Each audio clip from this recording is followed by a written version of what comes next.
পাকিস্তান শাসিত আজাদ কাশ্মীরে টানা 5 দিন ধরে চলছে কমপ্লিট শাটডাউন। শুক্রবার এই আন্দোলনের পঞ্চম দিনে পরিস্থিতি আরও অশান্ত হয়ে উঠেছে। স্থানীয় মাধ্যম সূত্রে জানা গেছে, বিক্ষোভকারী ও নিরাপত্তা বাহিনীর মধ্যে সংঘর্ষে এ পর্যন্ত অন্তত 9 জন নিহত হয়েছেন। এর মধ্যে 3 জন পুলিশ কর্মকর্তা রয়েছেন, আহত হয়েছেন আরও অর্ধশতাধিক মানুষ।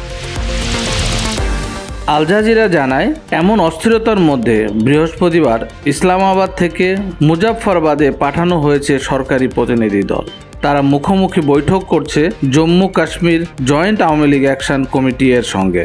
নাগরিক সমাজ ও তৃণমূল আন্দোলনের সমন্বয়ে গঠিত এই সংগঠনকে বলা হচ্ছে চলমান বিক্ষোভের প্রধান নেতৃত্ব।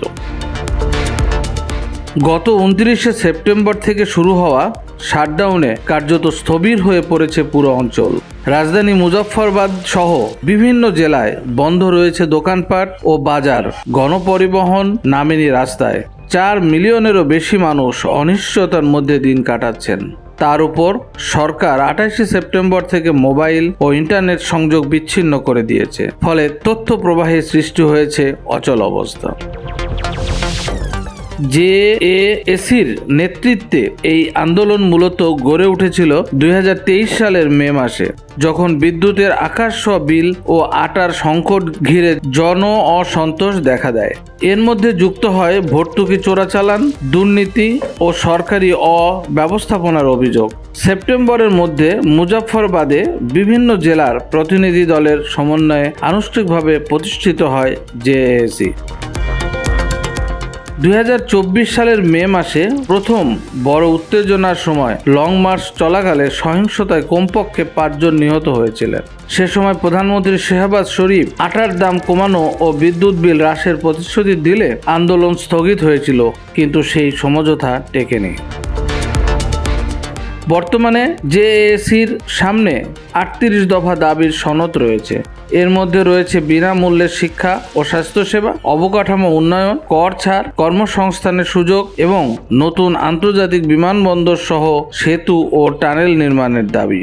সবচেয়ে বিতর্কিত দাবি হলো কাশ্মীরি শরণার্থীদের জন্য নির্ধারিত 12টি আসন বাতিল করা, যা সরকার মানতে নারাজ।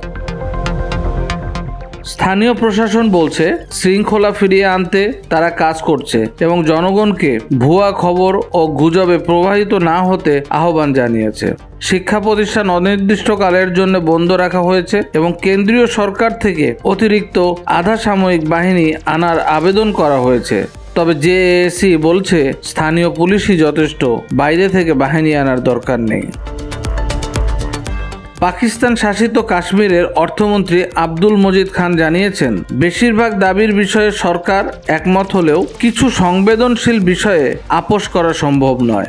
তিনি স্বীকার করেছেন, আলোচনার অগ্রগতি হলে দ্রুত ইন্টারনেট ও মোবাইল পরিষেবা পুনরায় চালু করা হতে পারে। বৃহস্পতিবার বৈঠকে কোনো সমাধান ছাড়াই শেষ হয়েছে। পরবর্তী নতুন করে বৈঠক বসার কথা থাকলেও সাধারণ মানুষ এখন দ্বিধাগ্রস্ত। আগের প্রতিশ্রুতি ও ব্যর্থতার কারণে জনগণের মধ্যে গভীর অবিশ্বাস তৈরি হয়েছে। কাশ্মীরের মতো স্পর্শকাতর অঞ্চলে এই ধরনের জন অসন্তোষ পাকিস্তান সরকারের জন্য বড় চ্যালেঞ্জ হয়ে দাঁড়িয়েছে।